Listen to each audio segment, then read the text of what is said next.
நீங்கள் கோழி வச்சுருக்கீங்களா? ஆ, எத்தனை கோழி வச்சுருக்குறீங்க? 85 கோழி வச்சுருந்தீங்களா?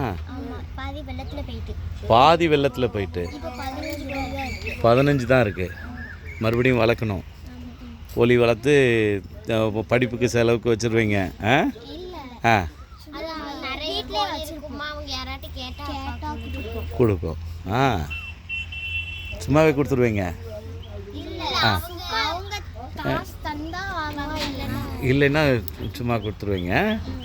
ஆ சரி, நல்லா இது வேலை செய்யுங்க. கடவுள் ஆசீர்வதிப்பார். சரியா? உங்கள் வீடெல்லாம் மறுபடியும் நல்ல ஒரு வீடு கிடைக்கும். சரியா? ஆ எல்லாம் கடவுள் மாற்றுவார். அப்பாவுக்கு நடக்க முடியாதோ? ஆ கால் ஊனம். ஆ சரி சரி. அம்மா என்ன பண்ணுறாங்க? இளநீ கடையில் தான் இருக்கிறீங்க. சரிப்பா, நான் மறுபடியும் வந்து பார்ப்போம். சரியா?